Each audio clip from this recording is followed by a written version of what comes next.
our hearts always lie on the salesperson side. Like we're responsible for being financial experts, psychology experts, sales experts, numbers experts, videographers, like coordination experts.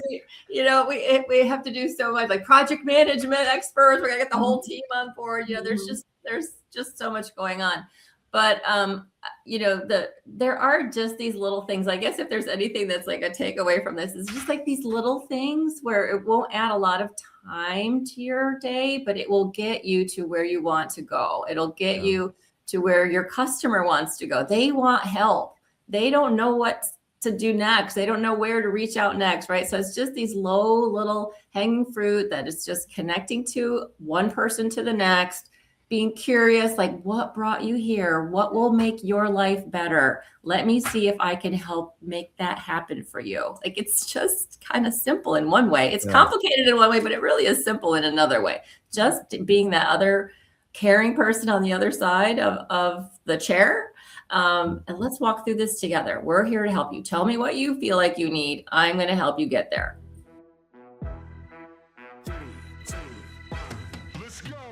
Welcome to The Move-In, a senior living marketing podcast from Unlock Health, a full-service marketing partner for the aging services industry. Join us for candid conversations exploring the latest marketing strategies with the senior living community leaders and innovative solution partners who are moving our industry forward. Together, we'll build a community to build better communities. What if the biggest thing holding back your occupancy isn't your marketing, but something you can't even see? Hello, I'm Larry Williams, and welcome to the Move-In Senior Living Marketing powered by Unlock Health. As we wrap up the Data Insight series, we're tackling one of the most important and often overlooked topics in senior living today, because it's not always about your pricing or your lead volume, and it's not always about your competition. Sometimes it's the small, overlooked moments happening every single day, a missed follow-up, a generic tour, or a value proposition that never really came to life. And the reality is, most communities don't even realize these gaps exist until someone from the outside comes in and shows them. That's exactly what we're diving into in this final conversation of our series. Amy McKinley and Libby Lauer from Senior Source Consulting Group join me for a conversation, and they highlight how they uncover what most teams can't see on their own. Through expert-led mystery shopping, they step into the shoes of your prospects and reveal the real customer experience, highlighting the gaps between what you think is happening and what's really happening. In this conversation, we're unpacking how to identify the small changes that can drive a massive impact on your occupancy. Here are 3 key highlights from our conversation. Blind spots, not marketing, are often the real problem, and small human moments make the biggest impact on move-ins. And finally, data only works if you turn it into meaningful conversations. All right, let's get into it. All right, we are on the Move-In Senior Living Marketing. Again, I have 2 good friends with me, 2 people that I learn from all the time. I get to connect with them frequently at conferences. I got Libby Lauer with Senior Source Consulting Group, as well as Amy McKinley with Senior Source Consulting Group. Libby is the Chief Operating Officer and co-founder, and Amy is the CEO. And so thank you both for joining me today. And did I get the titles correct? You did. Yep. Yes. I want to make sure I had the right C's, E's, O's, COO, make sure all that was covered. So I'm glad I got that covered. The cool thing about Senior Source Consulting Group is we were speaking about this earlier. You're celebrating this year will be your 10th year in business. And so before we go any further, I'd love to hear you tell us more about what Senior Source Consulting Group does, the service it provides, and the value that senior living operators receive from working with you both. Great. Thanks for having us. Yeah, absolutely. Thank you so much. It's so nice to be with you this morning, for sure. Absolutely. Well, again, y'all bring so much knowledge and value to senior living operators, and I'd love to just get more of the insight of, for people who don't know much about Senior Source Consulting Group. Tell me about your services. Okay, great. So at Senior Source Consulting Group, we provide our clients with that very important market and competitive intel. That's one of the things that we do. And we do that through performance mystery shopping, competitive mystery shopping, Libby and I always talk about how mystery shopping is just not the right word, but we're not quite sure what else to call it. We want to give our clients a perspective of how to preserve the value of their asset, whether it's through transition or as they're trying to grow their occupancy, or grow revenue, all of those sorts of things. So the work that we do is really very, very specific to the needs of our client, I would say. So, Libby, what do you want to add? Larry, you kind of asked like how we got to this point. Like I still remember the day that Amy called me. She's like, "Hey, I'm thinking about, throwing my hat into the consulting ring, and would you have any interest in like working together on this?" And I'm like, "Yeah, let's do it." Amy used to be my regional sales director when we both worked for American Retirement Corporation back in the day before it was Brookdale. And we always just, had great ideas and filled our CCRC community down there south of Tampa at Freedom Plaza. And so, yeah, when she called me, and I'm like, "Yeah, let's do it." So I remember her coming to Tampa, and we said, "Okay, well," we looked at each other. "Well, what services do you think we could provide?" Yeah, we didn't know we were going to be a mystery shop company, Larry. That's awesome. I didn't know that. What a great story. And so we sat down at the computer and we had our little GoDaddy website thing up. And I'm like, "Well, we could probably help someone do like strategic pricing." Yeah, we were good at that. Okay. Boom, boom, boom, strategic pricing. We could probably do like Facebook. Like we know about social media. Yeah, we could do that. Like we literally just like banged out a website in like 4 hours. That's awesome. A client who was ready to hire us. And she's like, "Okay, what I need from you guys is a mission statement and a website, and then I can hire you for this new project." So that's what we did. We just put our little heads together. And then from all that, the mystery shopping stuff is really what kind of took off. It was really what she needed. And it was interesting because the approach that we took, was something that I had used when I worked at Brookdale, and not to the degree that we do it now, but that the idea kind of came from that, where I would have a community that maybe was struggling and we just could not get our heads wrapped around why this community was not performing. Lovely community, great memory care program, great salesperson, or at least, that's kind of what we thought. And so I would ask for example, our memory care expert for the division. And I would say, "Hey, I need you to go into this market in Ohio, and I need you to check out every senior living community that offers memory care. And I might, we might have 3 or 4 or 5 or however many was, we're kicking our rear ends, in terms of occupancy."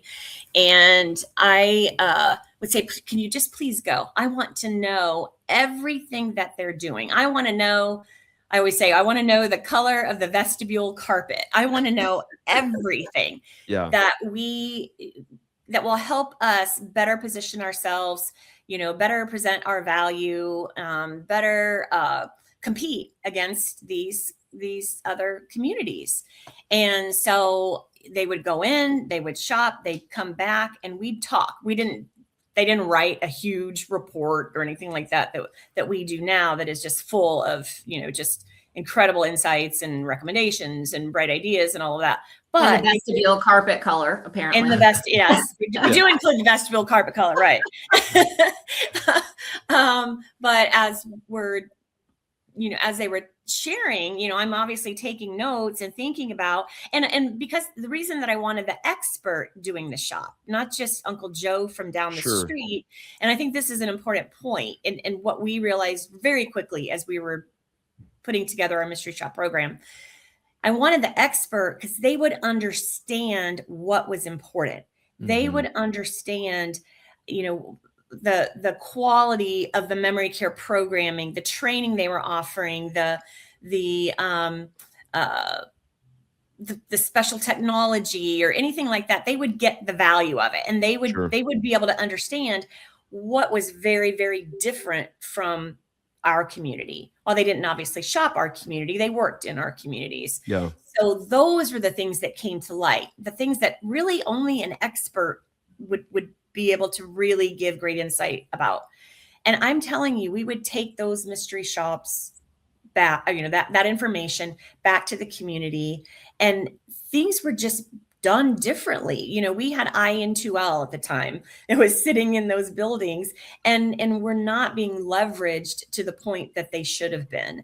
And we saw that our competitors had IN2L at the time, and they were not leveraging it to its full potential. So that then became very clear that was an opportunity for us. And so they started incorporating that into the visits with families, doing demonstrations, finding, the street that their parent grew up in the middle of, Ireland or, wherever it was. And really showing how we were using the programming to manage behaviors and all of those things.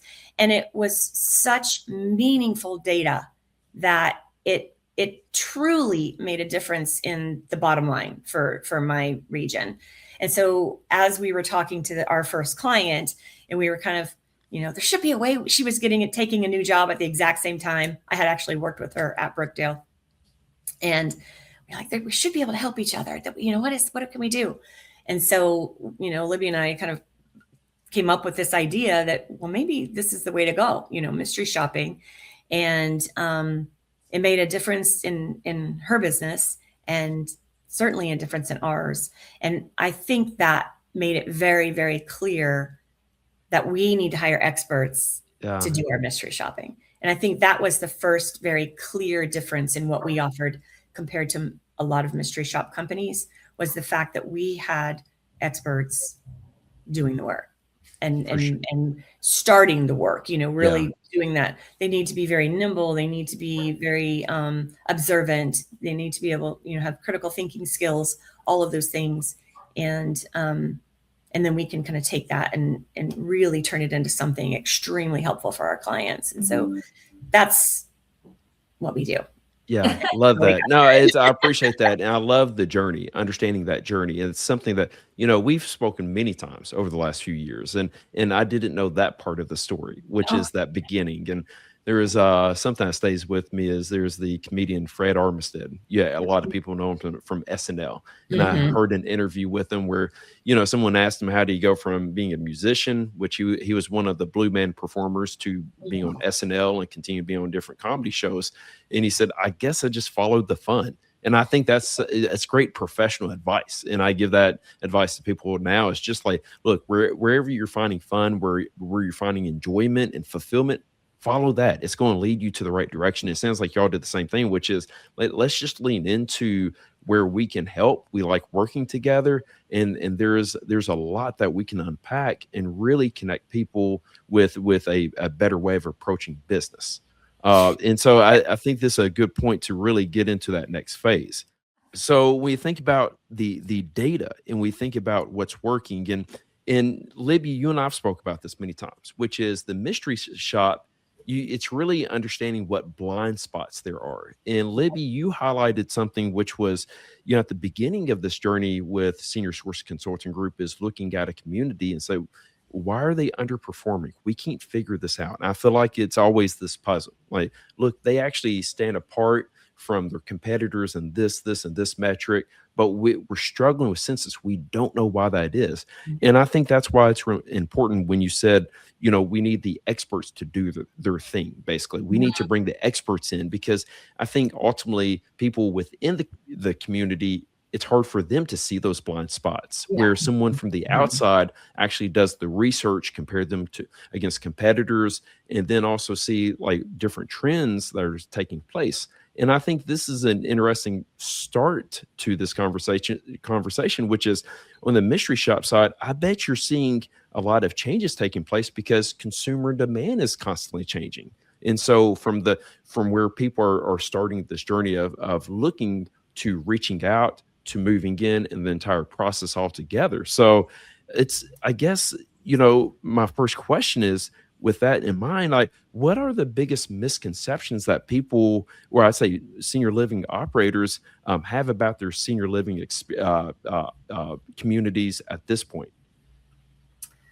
Well, you mentioned competitors a minute ago in your kind of setup of this question. Yeah. really think that's where the biggest opportunities for identifying those blind spots are. And so there's two parts of that. So the blind spots really are revealed when we are looking at their clients' competitors. Because even just recently, there was a beautiful community in Florida. Their IL portion was struggling. It just, for whatever reason, they didn't know what was happening. So they brought us in. And just one simple thing was their competitor's website.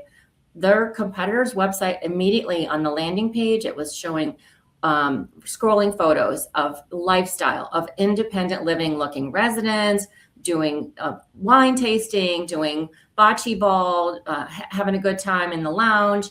So immediately upon landing, within a second, you got a feel for the lifestyle at the competitor. And the competitor was full in their independent living. And then the clients community was a beautiful website, but it was just a still photo of the building on the landing page, on the top of the homepage. So it didn't immediately convey that sense of independent living and friendships and socialization and a good time that you could have living here. So I think those blind spots are revealed when we're looking at the competitors, because it could be just major tweaks, like tweaking the website, but it could be just minor tweaks of just the way someone is greeted when they come in, just the flowers that are in the front porch, whether they're blooming or whether they're shriveled. It's just all these little things. We're taking it all in. So I think, I think there's just perhaps some opportunities that some people might say, well, we've put this money, these investments into place, but until you kind of look at it relative to the competitors, it might not be the right place where that money is going. Maybe it makes sense to shift it a little bit. So I don't know. All of that is revealed through some of our mystery shops, because we do take that really super duper comprehensive look at things. Right. Yeah, real quick, I thought this, when I was preparing for this conversation, the thing that stood out to me is I wish I had mystery shops in my personal life. I wish there was someone who can reveal blind spots, whether as a parent, as a husband, like whatever that is, because I think it's really important for us all to know, like, the things we're overlooking, we don't intend to overlook, but there are times where it's called out, not in a negative way, but just in a way of like, do you know this is happening? And a lot of times I had no idea about this. And I find that to be true in the services you provide. And Libby, like, and Amy, both, we've spoken about this, where, with what we do as a marketing agency, we drive leads. Our goal is to provide quality leads. But so many times what, we've spoken about is, yes, we're driving leads, but that phone's not getting answered, or it's not the best, most hospitable voice on the other side of that phone call, or things are getting unanswered. And so I feel like that's a big part of it too, is it's the full spectrum of that resident journey. For sure. You mentioned, that things have probably changed as well. And I think that, what Libby is saying is absolutely spot on. And, just coming back from the NIC conference last week and just thinking about, the drive that all these people had that were there, and the level of intelligence and the level of the intricacy of every deal that's going on and being made, and the millions of dollars that are, part of these conversations. Never is it more important to understand what the blind spots are at a community. I talked earlier about preserving the asset through transitions. And that's, obviously a big part of the conversation is these assets changing hands. And so our clients, if you don't mind, if I go back just a little bit. Please, yeah. When we kind of moved away from, not moved away, but we had mostly, I would say, operators calling us in the beginning. And it was the types of mystery shops where we're really looking at what is going on with this community. Why can't we get occupancy up? And then about, would you say, Libby, about a year and a half into working, all of a sudden the investors and the owner groups started to call. And they were saying, oh, we just need pricing. We just want pricing. And we're like, well, we really don't do that. That was like really uncomfortable for us. And we just said, you know what, we're going to charge you a little bit more, but we're going to get you the pricing. And then we're going to get you a lot more than that, big bang for your buck. Sure. And so the next time we'd give them the report, they'd find it extremely helpful. This is, like no other mystery shop we've ever had. But then the next time they'd call, they'd say, we want all the qualitative insights. We want all the stuff about the customer experience. We want the comparison to the competitors. Oh yeah. And we want pricing. It became the order secondary to the qualitative piece. And we still hear that every day, that, comments like, well, we have the market demand study, we have that, but now we want the important stuff, or we have this deal and we're getting ready to fund this deal, but we want to know that the owner and the operator are going to be able to meet their covenants. So we know we need all the pricing stuff, but we want all the qualitative work that's going to help us, make sure this asset is going to achieve all of its goals as quickly as possible and be able to, again, preserve the value of that asset. So it's changed, but it's still kind of the same. They are coming to us now because they know we have the ability to give all this very strategic, insightful advice and this important data, but they really want our expertise on the whole picture, the qualitative piece. And it's helping make decisions, and it's helping make the job easier for the community, really, which is really important. For sure. Are there different levels? I'm curious about this on the mystery shop side, because you're just speaking about the NIC conference. I'll think about the investment side, but I'm sure there's what you and we've spoken about many times is more on the marketing and lead gen side.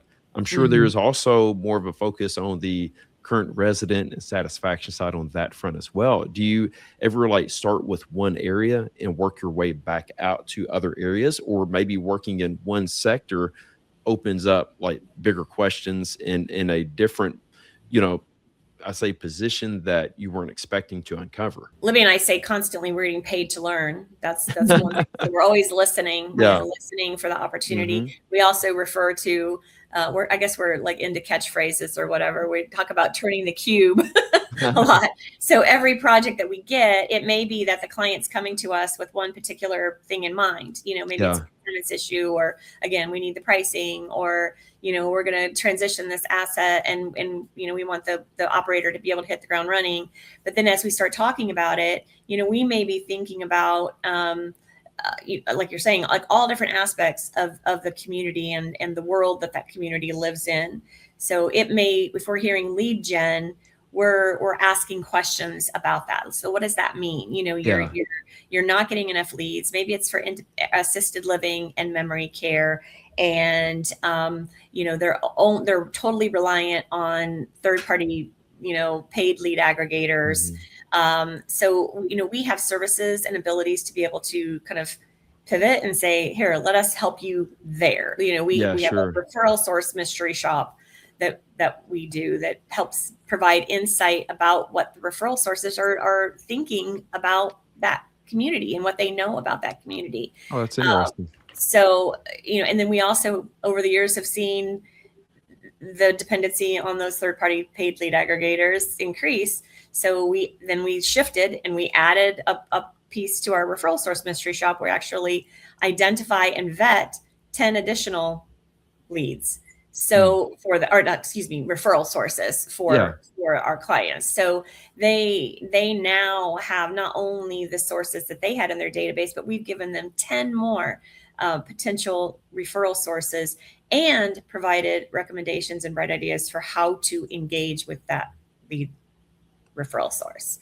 So everything, I think our mystery shops sort of lead to other work for us. It leads to answering more questions for our clients. Yeah. And probably questions they weren't expecting to get into. Exactly. Well, that's exactly what I was going to say, because going back to we only hire experienced senior living people. So it's to do these mystery shops. So it's not only that they're commenting on what's happening, but they're commenting on what isn't happening and should be happening. And that only comes from experience.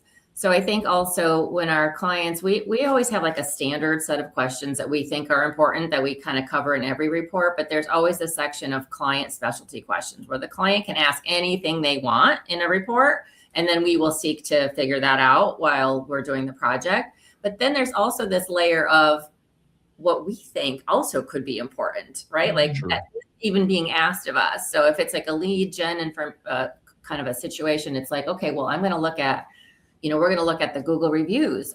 Is the Google score low? Has there been a rash of recent Google reviews that don't look so favorable for whatever reason? Is the website kind of not stacking up compared to the comps? Is there like some crazy old Yelp scores that are hanging out there? Like we look for those things that we know could be the reason behind some lead gen issues. Right. So we kind of turn the cube, like, let's figure this out. And then we put it all in a plan. Like, hey, we found these 3 things hanging out there, dig deeper into this. So, we definitely just try to solve the problem. But we dig deeper because it's the stuff that's being said and then the stuff that's not being said that we kind of try to figure out. I've called you all the Sherlock Holmes of senior living. I've said that many times. Yeah, I love it. And this is the last conversation in our Data Insight series on the Move In Senior Living podcast. And so I'm curious about this. Like, once you reflect on all of the mystery shops you've conducted, are there common breakdowns that you see? Like, is there like each one you're like, we guarantee that this is going to be one of the 3, or I didn't know if there's any type of information that you see frequently or something that you're seeing more, I'd say frequently now that wasn't an issue in the past. Well, that's interesting. I mean, it's almost always kind of low-hanging fruit, small tweaks that can make a big difference. Yeah. Can be the difference between just walking past the dining room and saying, our dining room, we have 3 meals a day, versus walking into the dining room and say, you're concerned about your mom as she's just not eating enough. She's, tired to try to be cooking every day. Let's look at the menu together. Let me give you some soup and a salad to take home for her to try. It's wow. Little tiny differences. Like, everybody has a dining room, everybody has 3 meals a day, but the teams that can really just adjust their delivery just 10 minutes, just take 10 minutes to do it differently, and things like that will make a world of difference. We find that in really everything, how everything is presented, whether it's the activity program, make it personal. Oh my gosh, you said your mom loves to paint. Come in here. Let me tell you, let's look at our calendar. Let me circle all the days on the calendar where your mom could come paint here. Your mom loves to read. Let's take some time to hang out in the library. Here's our new release section. Take a look. Do you feel like there's things here that your mom could enjoy reading? Those little tiny tweaks that cost nothing, that literally take 5 minutes, those are some of the easiest things to shore up very common misses, I would say, in our mystery shops. Yeah, that's one that it reminds me of a conversation I had with Evan Cole, which was, his message of bringing together sales, operations, everybody to really prepare for that conversation. So, you want to prepare ahead of time to make it the best tour possible. And so you are hitting, like you said, if it's painting or if it's specific dining that, what they're looking for, you want to make sure you're highlighting that. And it can't just be the standard tour. And I've heard that a lot, which is it can't be a checkbox in terms of we go here, we go there, we say bye. Am I on the right page here? Like, of understanding your, like, some of those, the small details that make a big, just a really great opportunity and create a stronger connection point with a potential resident, their families, and the community. I think probably where we see community struggle is just right from the very beginning. I think that salespeople need to be set up for success, and they need to, their confidence needs to be in place from that first phone call. They need to be able to be a guide to that family and position themselves as a guide. And that allows them to take control of the process, but still stay in that customer's world, because you're a guide because you care. Yeah. And so if you take that approach and you're finding out, you're truly being curious and you're learning about the story of that prospect, where I think we see, some misses is not using that information, to the fullest when they come into a community. So that tour planning and that side of it.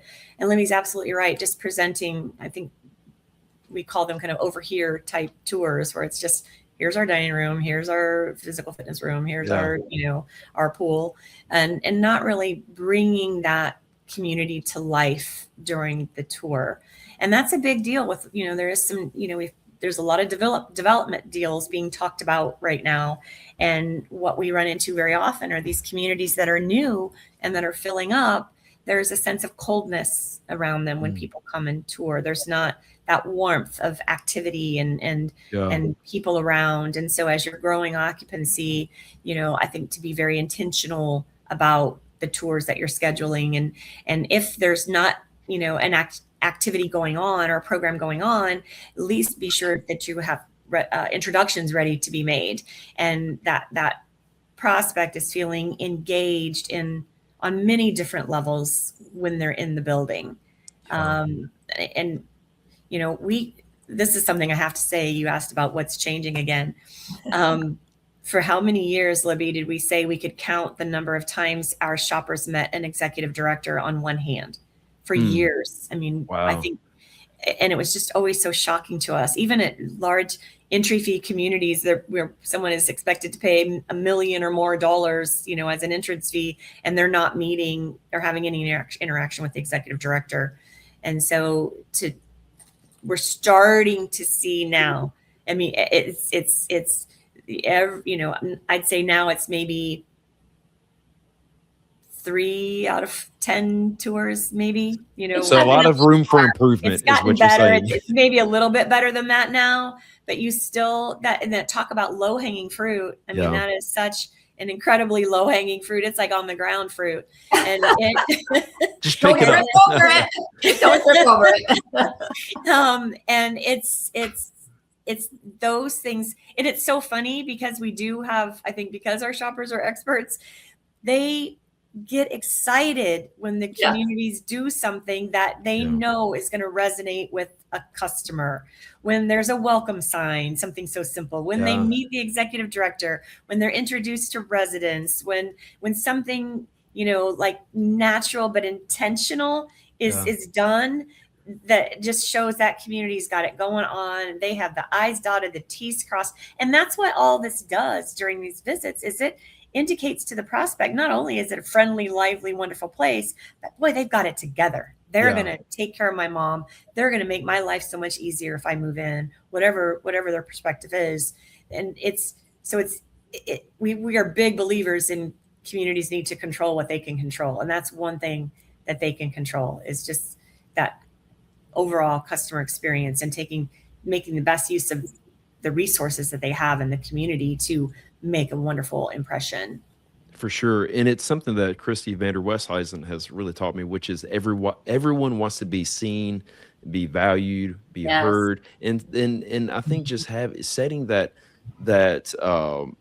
expectation for the family members of, hey, my mom, my dad, they're in a great spot here. And for it to go above and beyond and say that, this person, their interests, you welcome them, that has to be a game changer in making them feel a lot more comfortable. And that kind of goes into my next question of really leveraging CRM, the data within that to really set the stage. And so I'm curious to see how things have changed for you all, as more groups are really pulling in data from whether it's CRM, the CRM services, or other data points.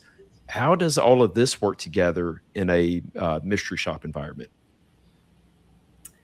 I honestly feel there's more opportunities there for sure. I know that there are so many data points that are getting pulled into some CRMs, like where somebody lives and how long they've lived there and what the value of their home is.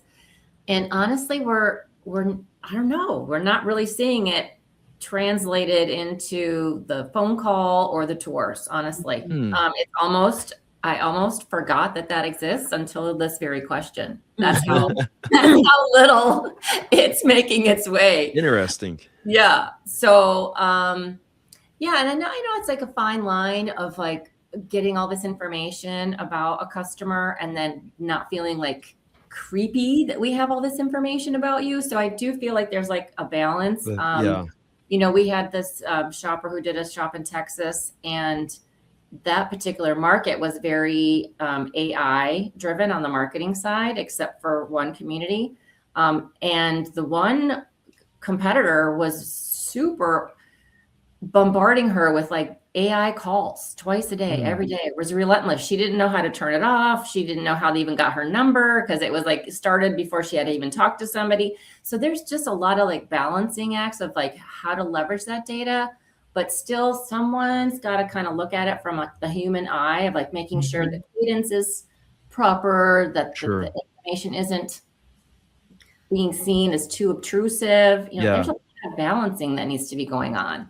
There is. And I think the other thing is to make it come across as human and natural instead of robotic. Like, we are not data points. And I was speaking with someone over the weekend, this past weekend was Easter weekend, connecting with family. We were speaking about the sales process and how, we're in a world of AI and data, but at the same time, people want to connect as humans. And ultimately, like, we as a consumer want to control the journey. But at the right time, we want to connect with a human. And so I think if it's a natural progression, I think that's ultimately the win. And then when their likes, their dislikes, what they prefer, that's winning. But if it feels like you're just taking input data and then just pushing that out on people feel that. And so I imagine that's a part of this and this transition into really this next phase of, I'd say, of sales and understanding that. Well, it's all important and it's all necessary. It's going to be necessary to compete. But, to some extent, you need to trust the source. And so if you're not listening to your customer, if you're not asking the customer that's sitting right in front of you or on the phone with you, you're not asking them questions about themselves and learning about their story and then acting on the information. I mean, you can rely on AI all you want to, but you've got the source right there in front of you. So, our shoppers do a lot of preparation for every project. They are online. They're looking at, landmarks in the area. They're learning about schools in the area and businesses in the area. And they're examining it, driving around, all of those things so that they can build their story. So they come across as legitimate. That's part of the reason, but then also it lends to the recommendations that they make.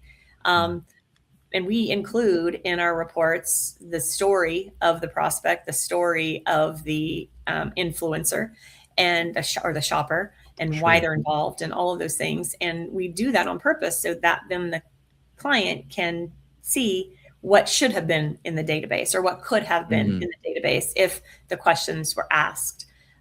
So while AI and all that automation is so important, and it's gonna, it's here now. It's important to take the opportunity to connect with the person in front of you. For sure. Yeah. And it's easy to put all the pieces together, but to actually leverage it next. It's sometimes I feel like we're drowning in data, but we're not actually using it for those next steps. It's almost like we got the pieces together. Awesome. We're there. It's like, no, you're not there. You have to now take that next step and really leverage it for good. And, speaking of AI and really leveraging data, it continues to be that trend that continues to show itself. I'm curious to see if there are any changing trends that you've both seen over the last few years, and whether it's consumer demand changing or the shopping experience changing. Is there anything that's taking place that's made you kind of lift one eyebrow and say like, oh, okay, this is here to stay, or this is something that has really changed drastically? Anytime somebody says, I feel like I asked a good question. So you asked just a stumper. Yeah. Where AI and automation is helpful, is certainly helping you understand the customer and the viability of that customer. And so there are companies that are out there right now that are, oh my goodness, the information that they're scraping from the internet about blocks of customers, it is incredible. It is incredible. And it's it kind of blows my mind when I'm getting a demo of something like that. Sure. And we do try to stay up on it, but it's a lot of information. And I feel like it needs to be presented in a way where the actual individual salesperson understands how it's helping he or she. It's so big, and maybe in marketing they're talking about it, but then translating it to sales and really helping them use the information in a really constructive way is I feel like that's still missing. And that was part of the conversation at Nick. I was introduced to a couple of companies that do this, and they say, oh yeah, well, we can get this information, we can get psychographic information, and we can get their buying habits, and we can get their, and we're going to score the lead and all of those things. But then that training needs to occur with that salesperson, Sure. so that they know how to use it. Yeah. And they're using it in a balanced way, and we this goes back a couple of years, but on our telephone mystery shops, we don't score them.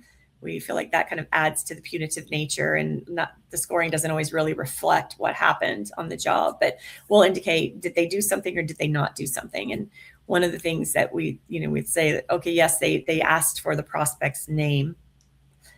Technically, yes, they did, but they asked for it at the end of the conversation, and they said, could I have your husband's name? For so that database or for my, I could update my database. Oh, Yeah. yeah. And it was, after the story had been told, the woman's husband, our shopper's husband was, early stage Alzheimer's, and there was tears shed on the call. Our shoppers get emotional. And she asked the question that way. She knew she had to have that data.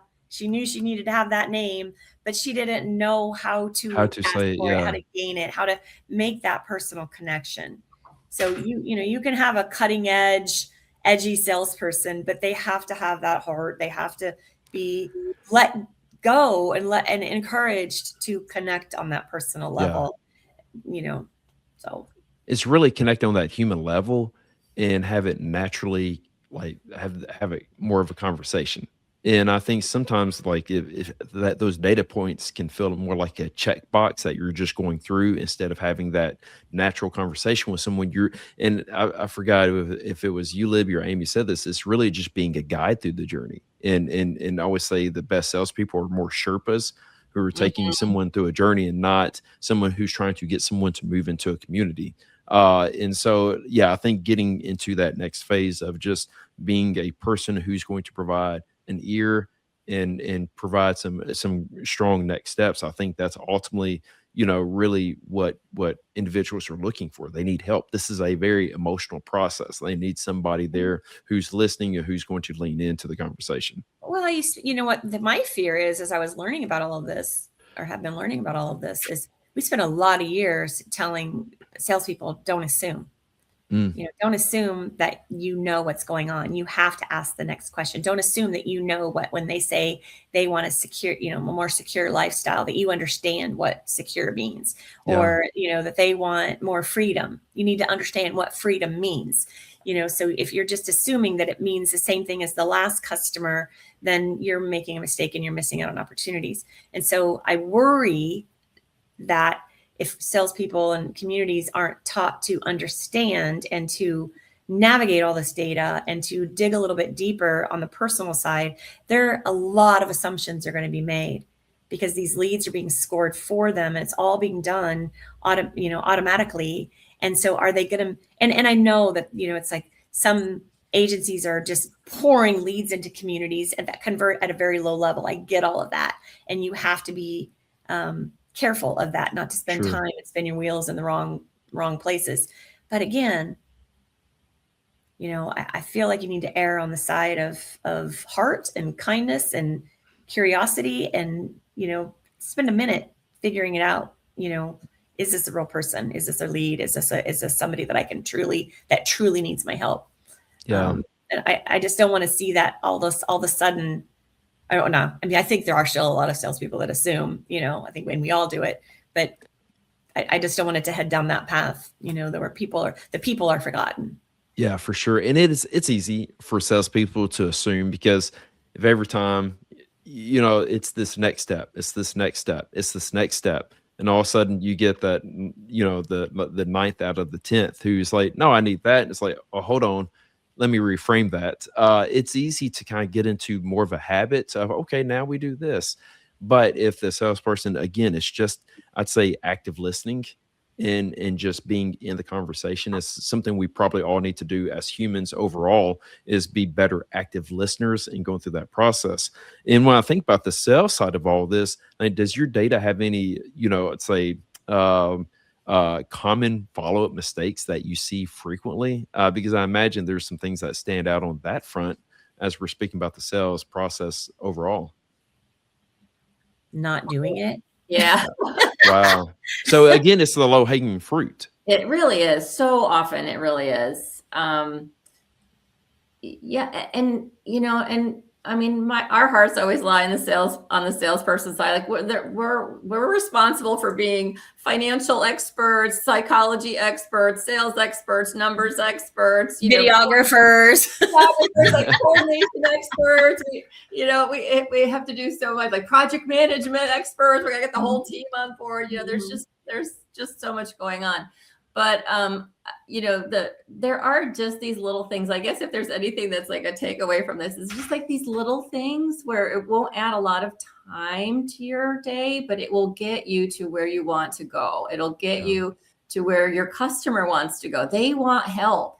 They don't know what to do next. They don't know where to reach out next, right? So it's just these low little hanging fruit that is just connecting to one person to the next, being curious, like, what brought you here? What will make your life better? Let me see if I can help make that happen for you. Like, it's just kind of simple in one way. It's complicated in one way, but it really is simple in another way. Just being that other caring person on the other side of the chair. And let's walk through this together. We're here to help you. Tell me what you feel like you need. I'm going to help you get there.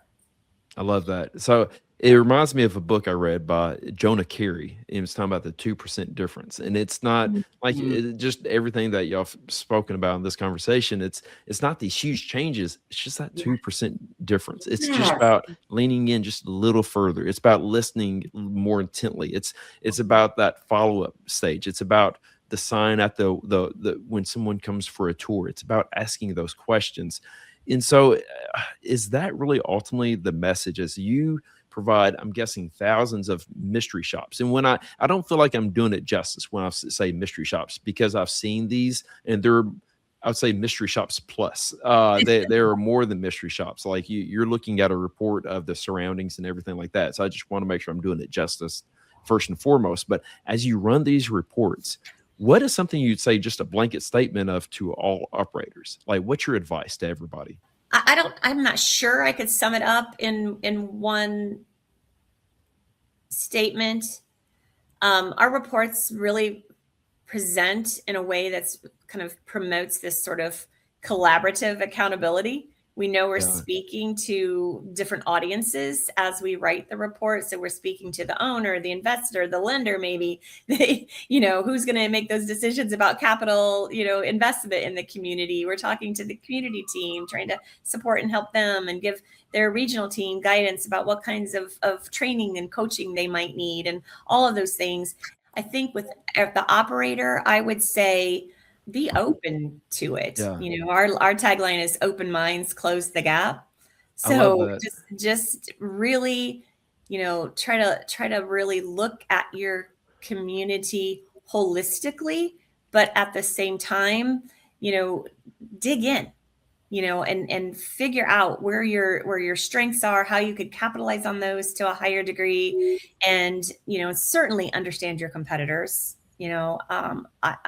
I don't know, that's not really adding anything new to the conversation, but I feel like sometimes we've had operators that will say, well, we don't want our community shopped. We know where our strengths are. We know what we're doing right or wrong. And whenever we can kind of help them feel a little bit more comfortable with that idea, and then they receive our report, they're so thankful. Like, just going back to that blind spot conversation, they're so thankful for having insights there. And So I just think to any operator, just be open, be open to things, to the resources around you, and then take action. Once you get the information, take action. I think that's really, really, really good advice. Honestly, it's just be open, especially at this moment. I see a lot of change in consumer demand, and reflecting upon just conversations we've had, I think about some operators who are, oh no, this is what we specialize in. This is what people know us for. Sometimes it's not, Mhm. but you can't see the forest, because of the trees.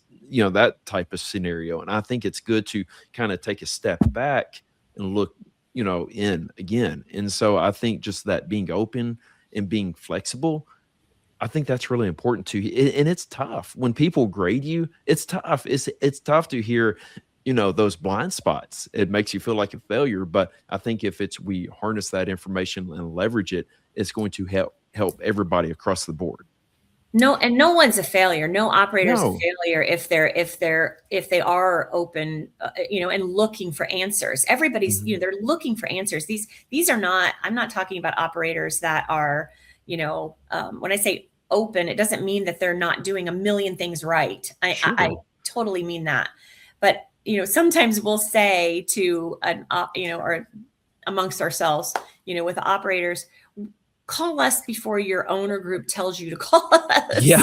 Be proactive. I love Let that. us help you. Just give you the little map of things to work on if you need. Let us help you shine. And we, one of the new services that we're going to be offering, we always have looked at strengths of communities. That's always been a huge part of our reports, but really helping a operator understand how the strengths they think they have are coming to life. So doing a strengths assessment of their communities.